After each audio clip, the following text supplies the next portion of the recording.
From what I understand, and all the reports are, the president did not want you to go. Tell us what happened. He didn't. He's been very gracious throughout this process.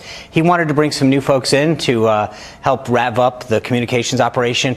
And after reflection, my decision was to recommend to the president that I give Anthony and Sarah a clean slate to start from so that they can talk about the president's agenda and help move it forward. And he, after some back and forth, understood that the offer that I was making was something that was in the best interest of this administration. I thanked him for the opportunity, and I'm looking forward to watching Anthony and Sarah do a tremendous job.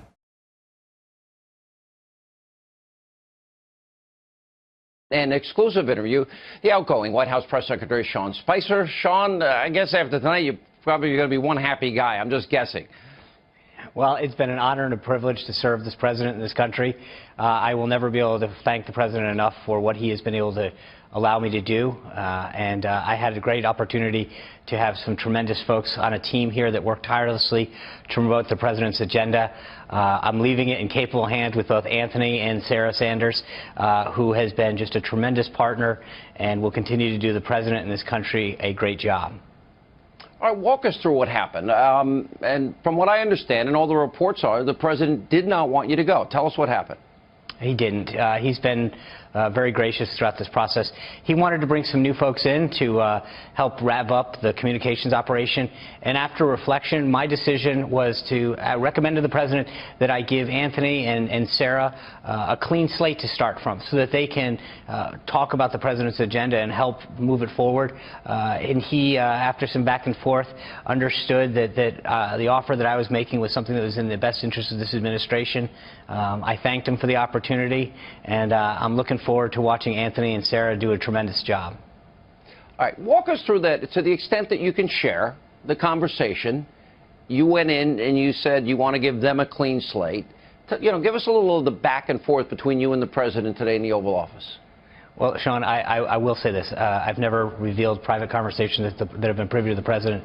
I will say, as I mentioned a moment. As I mentioned, you're on your way out. You might as well. You're right. You know what? You're right. I'm on my way out. Why not? But as I said, I went into the president after we had the discussion early with Anthony and Sarah about what the president's desires were, and I said, "Sir, I've had the opportunity to think about this. I think it is in the best interest of this administration and your presidency that I give these two individuals the opportunity to operate without me in the way, so that they have a fresh start, that I'm not lurking over them." And I think that's in the best interest of the organization, of this administration, and of his presidency. And so there was a bit of a back and forth. He's an unbelievably gracious individual, and wanted to make sure that I thought that was in the best interest of myself as well. He's always thinking of others, and I assured him that I would be just fine. He assured me that he would continue to be as supportive as he always has been, and I told him I would stay on for a few weeks to ensure a smooth transition. He accepted that, and then we kept working hard to advance his agenda. Did you feel in any way that your role had been diminished? I mean, you started sharing the podium with Sarah Huckabee Sanders. Anthony Scaramucci comes in. Did you feel in any way that this was against you? Did you feel you were pushed out in any way, or this was just totally your decision? No, but as you mentioned, the president obviously wanted to add to the team more than anything. I just think it was in the best interest of our communications department, of our press organization, to not have too many cooks in the kitchen. And so I think that's a good quality. They need the team here that works so hard, so tirelessly to advance the president's agenda, needs clear leadership, and I thought it would be a bit confusing having additional people at the top, and so I wanted to move on to give both Anthony and Sarah that clear lane in each of their respective areas. But look, we've been working tirelessly trying to advance this agenda. There's a lot of people here doing a lot of amazing work on the digital side, on our research side, on our press operation regionally. We had a very successful Made in America week this week, garnering over millions of impressions throughout the country of the amazing things that products that are come from around the country, and that the president's working hard to keep and grow the manufacturing base and the job base around this country. So there's so much to be done, and we've got two additionally talented people that will continue to lead this effort forward. Let me ask you about, from your perspective, being on that podium. And I've known Tony Snow, Ari Fleischer, our own Dana Perino. From your perspective, being up there, the state of the media, we have this fake news. We've had phony stories. They get advanced. They blow up. Russia obsession. What is your assessment now, 6 months and a day, deciding to step down of the media? I think most people aren't really privy to how stories are developed and what stories are make it to the front page or to the mainstream media, whether it's in print or in broadcast.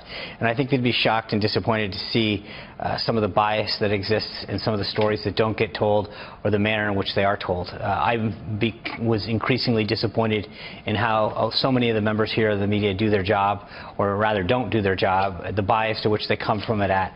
And as I mentioned a while ago, I think that there's become a very clickbait mentality among a lot of reporters where they're more interested in their clip or their click than they are about the truth and the facts.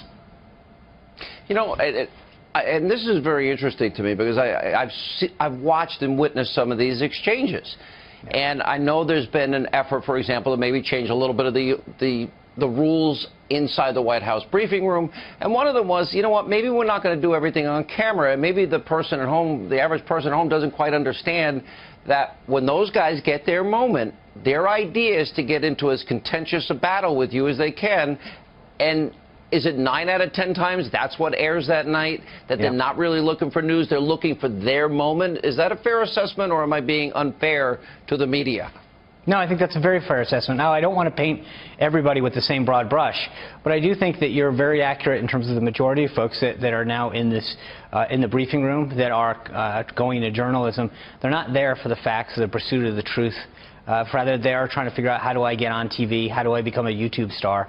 And that's disappointing. But there are some good reporters that still spend time getting to know, to learn the facts, to get the story out, and they should be rewarded and praised for their journalism. It's not about being easy or hard or right. It's about being right and trying to get the facts and get the story right and inform, you know, the readership or the viewership. And there are some reporters that do that. But by and large, we're seeing more and more where it's about the clip or the click. Yeah, and I got to imagine that these were extraordinarily difficult times because the media has been so obsessed with Russia.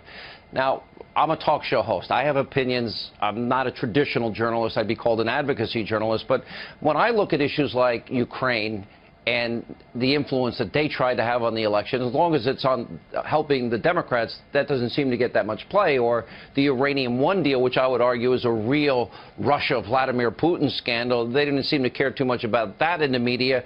And, you know, a whole variety of other issues that I can bring up here. Do you think that by and large, for the American people, you being on the podium, do you think conservatives like myself, when we say there is a media bias, a very, very distinct bias, and their obsession with Russia, am I right? Am I in the middle? Are they right? What do you think? I think you're right. I think the majority of folks, there's two things. One is that there is a bias, but then there's also a Washington mentality. It's really interesting. I'm very proud of the fact that we brought a lot of new voices into the briefing room, whether it's through Skype or getting some talk radio show hosts here and allowing additional voices in. Because what's important is allowing other people to understand that the questions that and stories that we're hearing from around the country, from one coast to another, aren't necessarily the stories and the issues that are being covered by the folks here in Washington. And we find that when the president goes on the road, when we talk about an issue and we do regional media days, the questions and the issues that are of concern to everyday Americans are not nearly what they are for the folks, the pack mentality that exists in the briefing room here at the White House, for those people that get trapped in the Washington, D.C. media bubble. I want to ask you this. I actually think I kind of have a missing chip. And that'll be a great headline on Mediaite tonight. Hannity admits he has a missing chip because they love to cover the media stories. I just don't care what other people think about me. Was it hard for you when Saturday Night Live would go after you, or other people, late night comics would attack you? I remember asking this one time, and I remember your answer distinctly, but I want to ask you before our audience here, was that hard? Did you have a sense of humor about it? Did it bother you deep down in any way? Well, I'm a prankster, so some of the, I like a good joke. I think when it's funny, it's funny. You got to laugh at yourself and accept that there's some self-deprecating things. Was Saturday Night Live funny? Did you like that, or did that bother you? I think there are a couple parts of it that were funny, but there's a lot of it that was over the line. It wasn't funny. It was stupid or silly or malicious. But there are some skits that I've seen on late night television that I had to crack up at. So sometimes it can be funny. Some of the memes you have to laugh at yourself a little bit. But there are times when it goes from funny to mean, and there's a difference when that happens. And again, to your point, yeah, you have to have a little bit of a thick skin if you're going to do this. You can't be in the public eye. You can't be taking on a role like that if you don't. I think it's hard. So have you thought a little bit about your future? Was this sudden for you, and you've been thinking about it for a while? I've always said that I was serving at the pleasure of the president. So, you know, I didn't spend a ton of time. The president wanted you to stay. He does, and we had a very robust agenda. The president's doing so many amazing things on behalf of this country that it was always about advancing that. But I'm really looking forward. My family's made a tremendous sacrifice to allow me to have this honor, and I really look forward to spending a lot of time with my kids and my wife, who've really been unbelievably supportive to give me this just amazing opportunity that the president allowed me to have. Have you been thinking about this for a while? No. So it was really sudden. Well, I knew what the right thing to do is. I think I have a pretty good compass, and I made a decision that it was in the best interest not of just myself, but for the president and for this administration, was to step aside and let Anthony and Sarah lead the team. But I knew right away that was what was best for this president, for this country, for this administration, and so I followed that path. Last question, and I think it's probably the most important question. Are the American people being served by the media in this country, or is there a big disservice to them? Well, I wouldn't paint it with a broad brush, Sean. I think some, yes. Some networks, yes. Some reporters, yes. But in a lot of cases, the answer is no. Yeah. All right, Sean Spicer, we wish you well. It's not an easy job you took. I remember telling you that, too, in the beginning. I said, are you sure you want that job? Be careful for what you ask for. We wish you the best. Thank you. And I will tell you, I have no regrets. I can't thank the president enough for this unbelievable honor, and I will always be grateful for that. Well, I hope you'll still come on with us, and we want to get your take on the events of the day. Thanks for being with us. You bet. One thing I take from John Roberts' report, it seems to be a bit of a communications triangle and a split camp, meaning Jared Kushner and Ivanka Trump on one side, obviously advocating for Scaramucci, and then on the other side, Bannon and Reince Priebus, which you normally don't always see on the same side of things, but that seemed to be the case here on the Spicer camp. Your take? Look, I'm just so excited. This idea that there's a listing shift, I mean, this was a fabulous day. Sarah is a champion. Tony just controlled that room. He had them eating out of the palm of his hand. A great day for our comm shop, basically. Excellent. And Bernie, your take, I mean, we were in the newsroom virtually at the same time earlier when this came down. Were you surprised, shocked, your reaction? I wasn't really surprised. I knew it would happen eventually, sooner probably rather than later. The briefings in general have turned into just useless spectacles, circuses, essentially, for grandstanding, biased, fake journalists like, I don't know, Jim Acosta to get gotcha questions out there. And I like Sean Spicer, but I think he was just temperamentally unsuited. A guy like Scaramucci, he's a tough guy. His father was a construction worker from Long Island. I mean, he can handle these people. He's very smooth. He's almost like a velvet hammer. And I think he can joust with these people and make it more effective. Instead of becoming a punchline, he can actually get the message out and make them look bad. And Eric, yes, obviously we've had Anthony Scaramucci on our program. You've worked with him for years.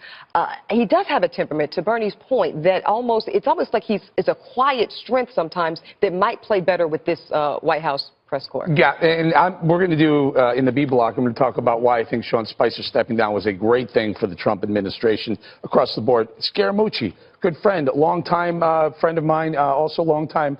At one point, I think he was a contributor on Fox Business Network. Absolutely. But look, so we played a clip. I guess we wanted to play the clip of one time a year and a half ago, or almost 2 years ago, where he was, I think he was fundraising, if I'm not mistaken, for either Scott Walker or Jeb Bush, one of the two of them. And so but that's the kind of loyalty Anthony Scaramucci has. He's all in with his candidate, and he was then, and he realized at some point Donald Trump was the guy. He was going to be the one to beat Hillary Clinton. He switched the boat, got onto the Trump boat, and he's been there from the very vast majority of the campaign. Let me just point something out.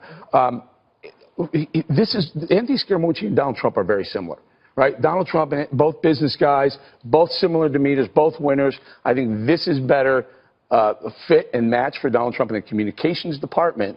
Remember, you got to deliver a message than Spicer ever was or ever would have been. Yeah, Kat, I was going to ask you about the fact that, a lot of people said the communications has really failed President Trump. It's been, He said it. That he said it, the Yeah. competing narratives. Do you think Scaramucci represents an opportunity to get on one accord? I think that it's a very tough job because I think President Trump does sometimes change his mind. But one important difference that I noticed is that Scaramucci appeared to be having a nice time today. Even when he was being faced with some of the things he said in the past, he looked like he was having fun. Sean Spicer would sometimes just be like, which I don't blame him. I don't know why anybody ever wants to be anybody's press secretary. Your job is literally to explain the behavior of other people. I would never want to do that for a living. It's very, very stressful, but he seemed to enjoy doing it. And I think that was a good look. But can I add one more thing? I mean, just to reinforce what Eric said. It's not just the similar backgrounds or temperaments. Tony talks like the president, and he connects.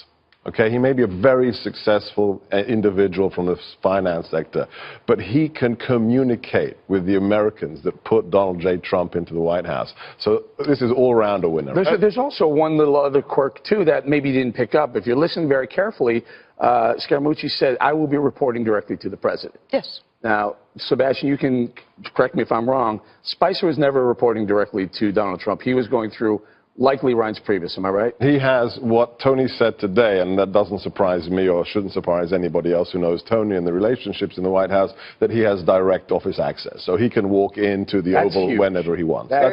When historians look back at the Trump administration, they'll likely point to yesterday as a turning point. 10:31 a.m. Eastern time, to be precise. That's when Bloomberg News posted a story entitled, Mueller Expands Probe to Trump Business Transactions.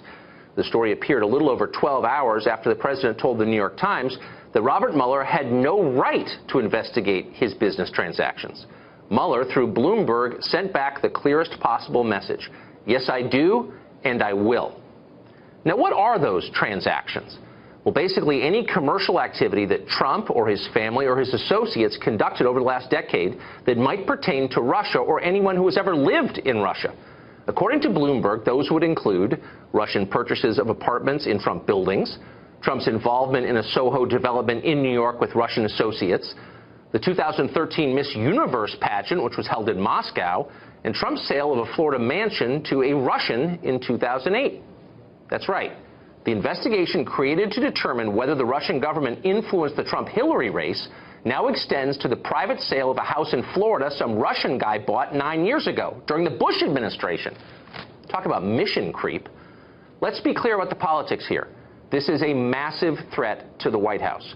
A determined prosecutor can prove almost anything he wants. A prosecutor with no time limit or budget or accountability to voters, there is nobody more dangerous than that. Throw in Russia and all bets are off. Russia is a sketchy place. Virtually any financial transaction in that country could be construed as criminal by an American prosecutor out for blood. Ever bought a pack of cigarettes in Moscow? An independent prosecutor could probably nail you for money laundering.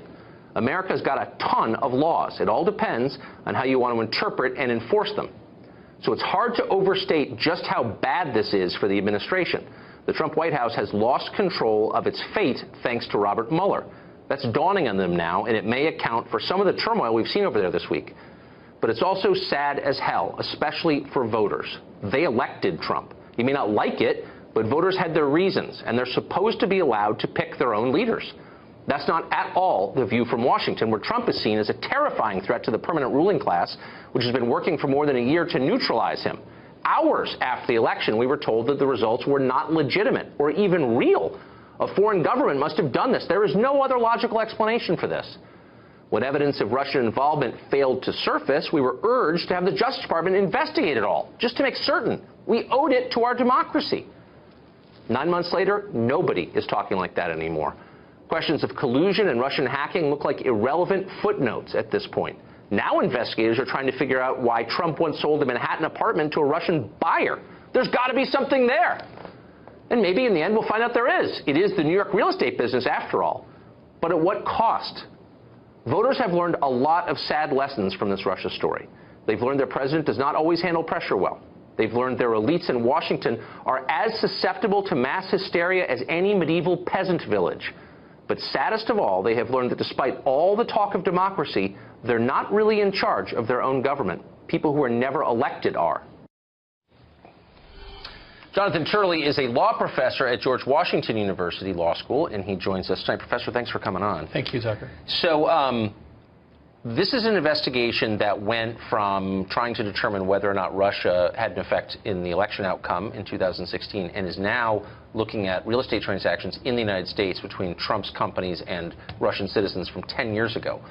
How do we get from one to the other? Well, first of all, the mandate that was given to Mueller is perhaps the most vague and ambiguous mandate I've seen for a special counsel or independent counsel. It's basically one line that says investigate this election controversy. Nothing else. There's no specific reference to crimes. And so you could really drive a semi through that language, and that's what's going to happen. What people need to understand is that any special counsel investigation tends to have some mission creep. It tends to broaden with time. Oh, yeah. If you start with very broad language, they will fill that space and they'll likely go beyond it. So I think that Mueller is going to be able to fit this financial investigation under that language because that's what he was given by Rosenstein.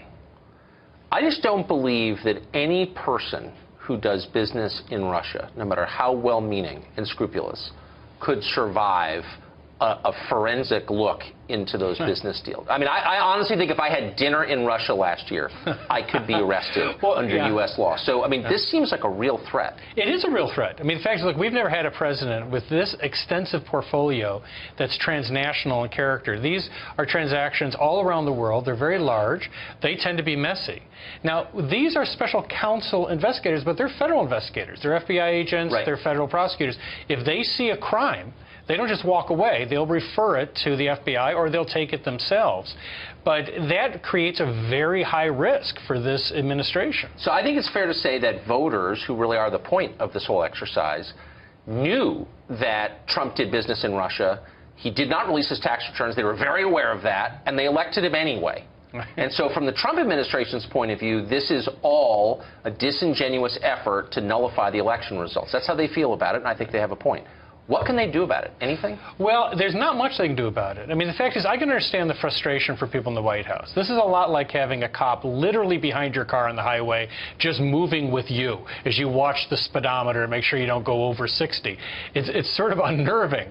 And that's going to be the reality for a while for the Trump administration. It's like complaining about the weather. I think that they need to get a strategy. They have to stop acting tactically. That's what they've been doing. They've been a few steps behind, and they've been reacting. They need an overarching strategy, and they need to keep a single, coherent, and consistent narrative. That's the most important thing. You're going to have three major players going in front of committees, perhaps next week. Yes. That's the most dangerous time for this administration. That's for sure. Holy smokes. Professor Turley, thank you for joining us. Thanks, Tucker. Well, good evening and welcome to Tucker Carlson tonight. As you no doubt know by now, White House Press Secretary Sean Spicer announced his resignation earlier today after a rough 6-month tenure, just 1 month after he was reportedly promoted into new duties. Meanwhile, New York financier Anthony Scaramucci has joined the White House as its communications director. He's the same man who just bloodied CNN's nose by forcing them to retract a story linking him to Russia. CNN had to fire 3 producers in the aftermath of that. Spicer spoke to Sean Hannity following his departure. Here's a preview of what that conversation looked like.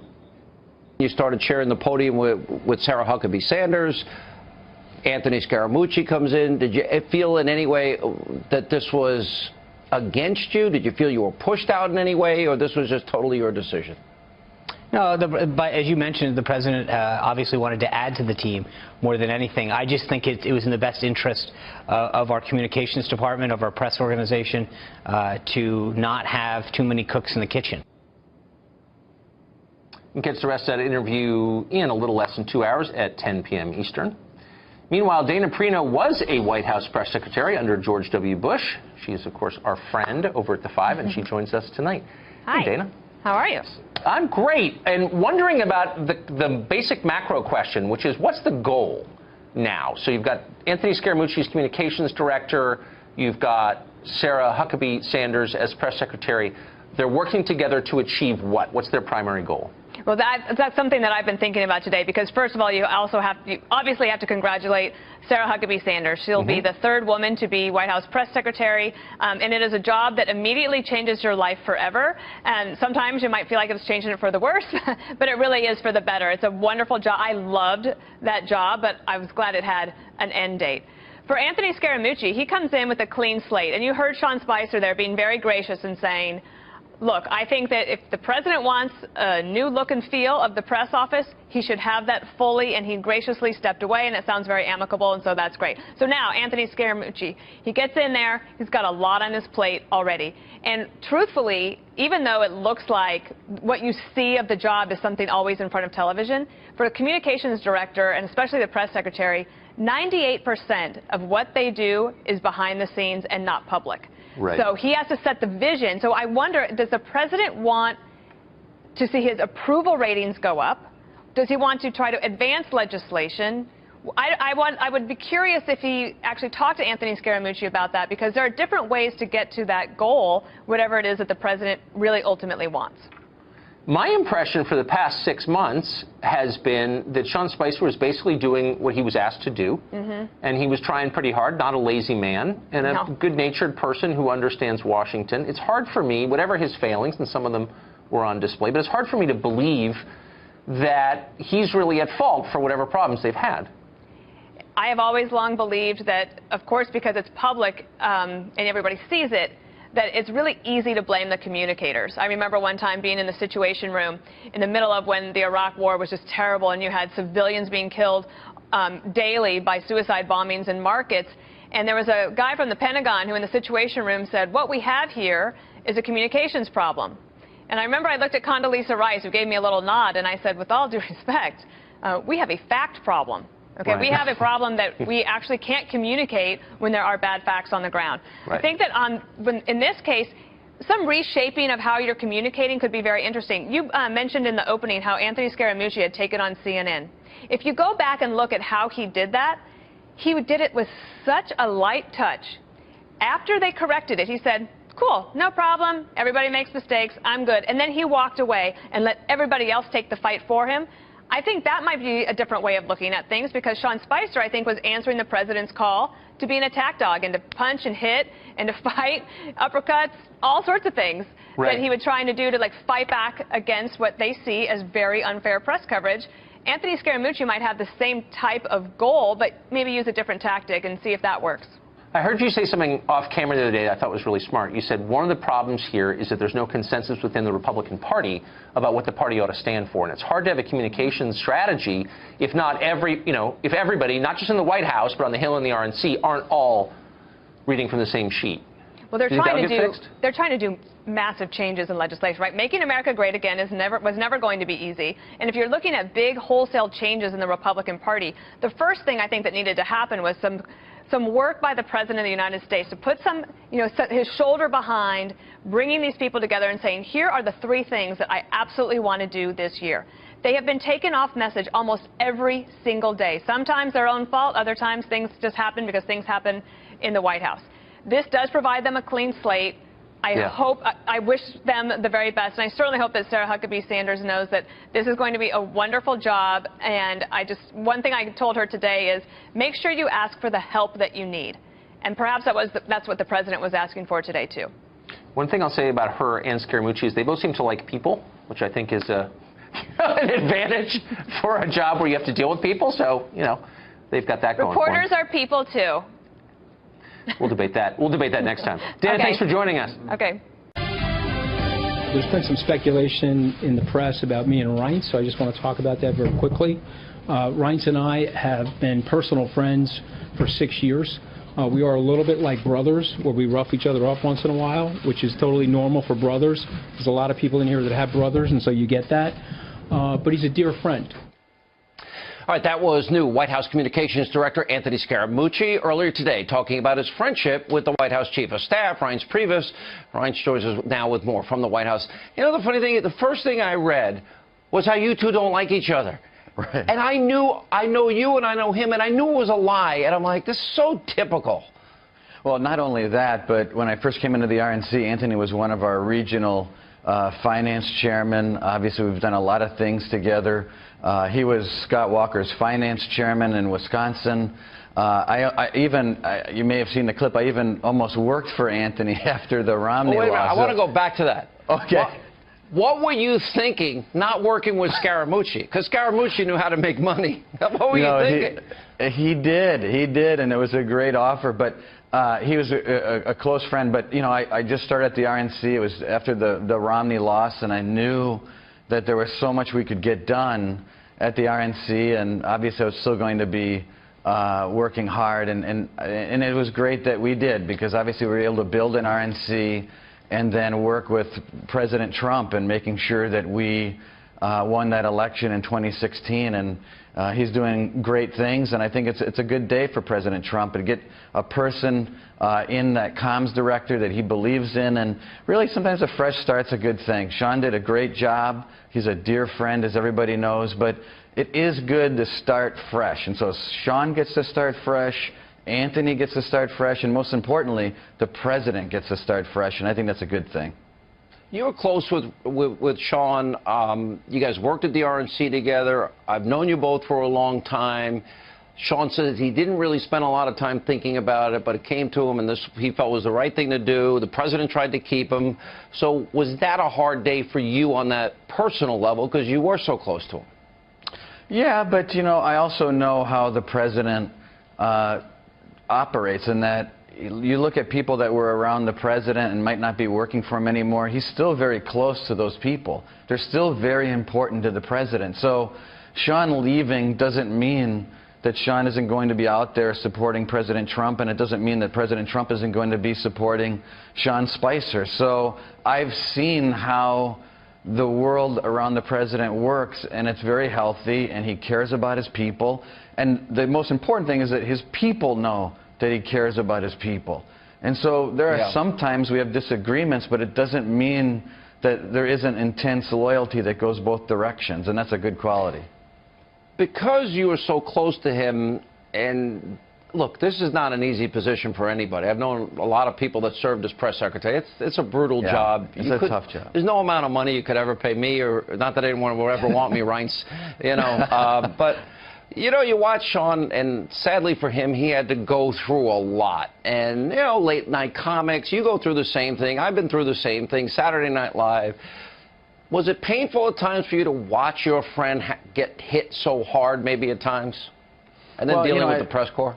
Yeah, I mean, at times I think it's over the top. I think Saturday Night Live is so far over the top that perhaps, you know, they should give equal time to another opinion. But, you know, I think Sean said it best earlier, and I think the president knows this, and Anthony knows this, and so does Sarah, that, you know, you do these types of jobs, and I'm not kidding you, you do get so thick-skinned that people have a hard time believing it, but you don't even read the articles after a while. I mean, you just don't care what some of this stuff says, because you know it's garbage. You've become conditioned to the garbage, and you have to go with the good, honest reporters, and there are a lot out there that want to report the truth, that play it straight, and you have to reward those people with the interviews and most of the things that you can give out. You know, I know there are a lot of conservatives like myself. We see the president, his movement on judges, the improvement at the border. There are so many Obama-era regulations that are gone. He's put forward his plans. There has been, in my view, a lack of urgency in the Congress. They're not moving fast enough for my satisfaction. We now see, like, they ran into a roadblock in the House, but they were able to overcome it. Now the roadblock repealing, replacing Obamacare. And I know that, you know, after 7 years, people like every conservative I know is throwing up their hands and saying, what's the problem?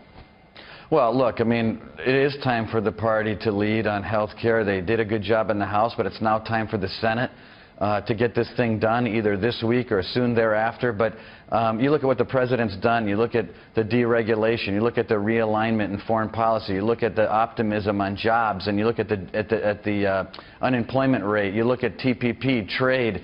The amount of work and the amount of accomplishments that this president has put forward and accomplished and checked the boxes, it's staggering. And I think his press release said it well today. It's time to start getting some of that word out there, but also get the credit that he so rightfully deserves. And so this is a good day to start that process and start fresh.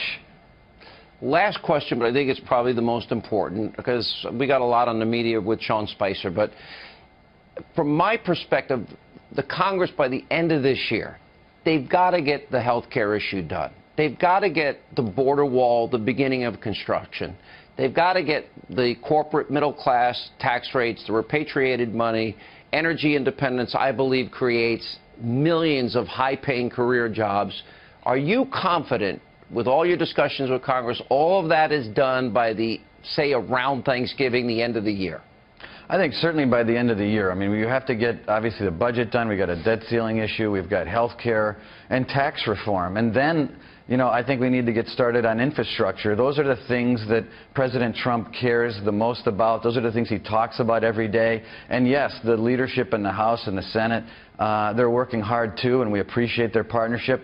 But we have to get results done for the American people. We've got the House, we've got the Senate. Obviously, we wish we had 60 votes, but we've got the House, we've got the Senate, and we've got a president that works harder than anyone that I've ever seen. I've often joked that, you know, my secret formula has always been that I thought I could outwork anybody. And I've met my match with President Trump, and he's working hard for the American people. But you know what? The people out in Wisconsin and in Michigan and Ohio, they know that. We talk to the state chairmen around the country that are in our party. President Trump is popular out there across the country. Obviously, the bubble here in D.C. sometimes is tough to deal with, but working hard, rolling up our sleeves, having good partnerships in the House and the Senate, and a president that works harder than anyone else, that's how we're going to get it done. You know, it's interesting. Americans are happier than they've ever been. The lowest number of people, as I understand it, on food stamps in 7 years.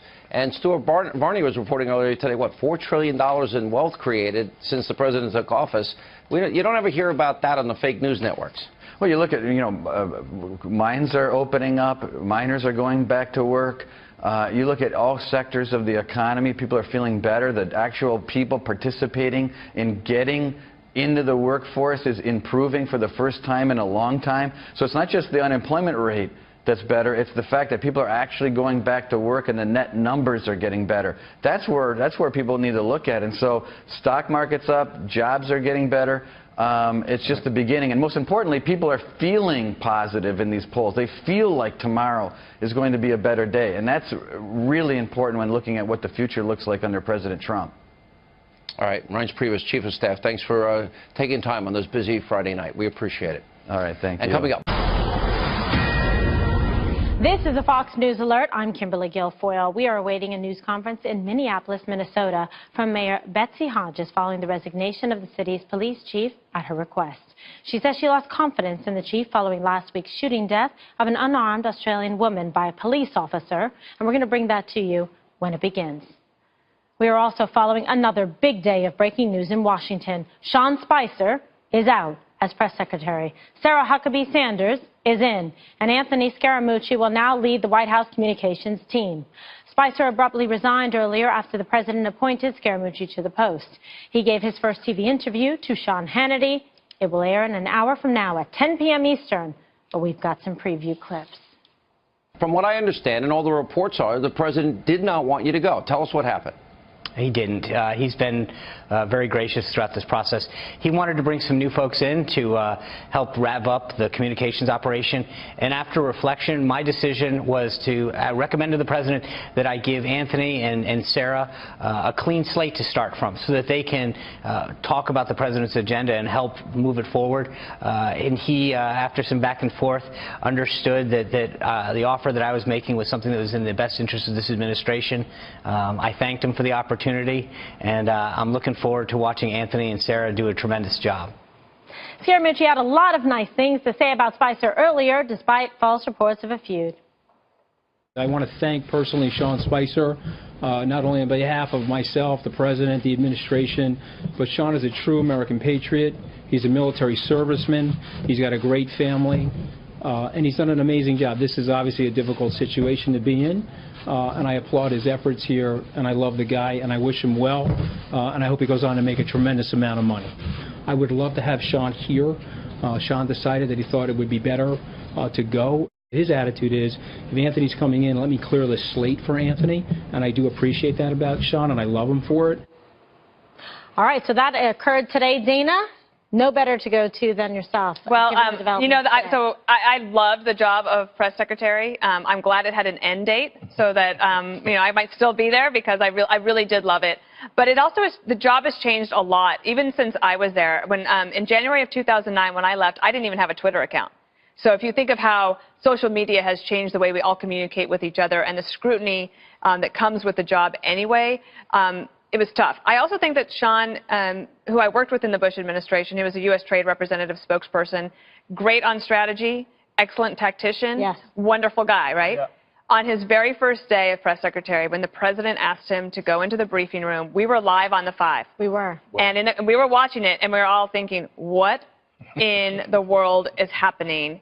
And from that day on, he had kind of a rough road. You mean the crowd-sized press conference? Press conference. Ran out with a meat axe and tried to kill various members of the press. Yeah. Yes. Slaughterhouse and the suit that wasn't fit. Yeah. And that was the day that, from that first day, people said he's going to get fired. But he showed a lot of tenacity. I think that he did a really good job with what he was asked to do. And I think some of the reporters in the briefing room thought, why are you fighting with us all the time? But I think that's what the president wanted to see. Then recently, he's not been doing as many on-camera briefings. He was also serving a dual role as the White House communications director. That's impossible. It's untenable, really. It's not possible to do both jobs well. Both of them need an absolute focus, and you get about 4 hours of sleep a night if you're doing either of those jobs. Trying to do both of them is too difficult. So I think, just to sum up, there are 3 things you can do in a situation like this. If your boss wants to layer in somebody on top of you or next to you, and you disagree with it, you can accept it and try to work within that and maybe acquiesce. That's fine. You can make your case, lose, and then decide that the right thing for you to do is resign. Or you can stay and get bitter, leak against your colleagues, like do things that would be pretty despicable in Washington. But I think today what we saw is somebody doing what you would hope other people need, government, not just in the political administration, but in the entire government. If you disagree, and you don't think you can do your job the way that you want to do it, resign and honorably. And he also leaves the White House amicably. Yeah. So he's got a good relationship with the president and with Scaramucci and Reince and Bannon. So, and goodwill still with the press because a lot of people knew him from before. So probably the best outcome for Sean today was to resign. And look, he already looked like he felt a little better. He did, right? Can you imagine? And I should add, I don't think that Saturday Night Live ever knew my name. And I can't imagine how that must have felt all the time. He dealt with it pretty well. Remember, he laughed about the gum, and he had suggestions for Melissa McCarthy. But we all know from being even just bullied on Twitter by Russian robots, it hurts. And so that humiliation, it takes a toll. Well, let me just say, I think there's a different version of events that's circulating in Washington, which is that Sean was up to be Deputy Chief of Staff to Reince Priebus. And to take the communications job. And the problem here is that he was blindsided, that in fact what you see is that the president, very impressed by the fact that Anthony Scaramucci was able to get CNN to apologize, CNN to fire people, that he was combative with them and won, then really taps into Jared Kushner, to Ivanka, his daughter, his son-in-law and daughter, had a meeting there Thursday night. Priebus was not aware that, in fact, Scaramucci was going to be hired. Priebus had tried to block Scaramucci, in fact, had blocked Scaramucci from being hired previously. So now you get a situation where Priebus looks like he's on the edge, as well as seeing Sean Spicer pushed out. And, you know, you think about what this means. It's been one hell of a week for the Trump White House. Think back, Sessions, you know, come forward to the health care bill. Now you have a situation where the White House Chief of Staff is on the edge and the White House Press Secretary. Don't forget Made in America Week. Made in America Week. I forgot Made in America Week. I don't think the Democrats should be celebrating Scaramucci coming into the White House Communications Director position, because this guy is going to bring the Democratic Party a lot of pain and a lot of suffering. This guy is a straight-up killer. He's polished. He's well-spoken, he's personable, he's made a ton of cash on Wall Street and commands a lot of respect. I think what you saw on the podium there tonight was a guy that was in total control, didn't miss a beat, never stammered, never stuttered. This guy executes. He gets things done. And whereas Spicer didn't really have a mind meld going on with President Trump, I think Scaramucci's cut from the same cloth. They're both from Queens. You know, they both kind of grew up in humble beginnings, so to speak, whatever that means for some people. He's from Long Island. They're very successful Trump grew people. up in humble beginnings now? They're both from Queens. And they both started off on the street. He's from Port Washington, Long Island. Long Island, Queens. From those of us who are familiar with the area, we're going to give them the border. But my point is that Scaramucci is going to breathe a whole new life into the White House Communications Department. And from what we're hearing from our sources in Washington, too, is that we're going to go back to Trump the campaigner. And Trump the campaigner scares the life out of Democrats because that's who beat Hillary Clinton, and that's when Trump is most successful. Jesse. When he's doing his rallies, when he's out there among the people, when Trump is making news. Trump is not successful when he's playing defense in the White House. Jesse, there's he's the most successful when he's out there driving the conversation. Like Made in America we That's what you're going to see in the next couple of years. Let me tell you who's driving the conversation is Robert Mueller and the Russia investigation. Scaramucci's coming in to fight. You are right now. We are on the verge. This is like, you know, when you see, who is that guy that comes out in Vegas and says, ladies and gentlemen, let's get ready to rumble. Well, and sometimes you do indeed need a wartime consigliere. That's what he is. Also, you know, That's the thing is you have to have somebody in there that I think that understands the president. He has a long-standing relationship with him. They get each other, like Jesse was saying. And so this is someone that enjoys the confidence of the president, of the family. He's also a lawyer, you know, graduated from Harvard Law.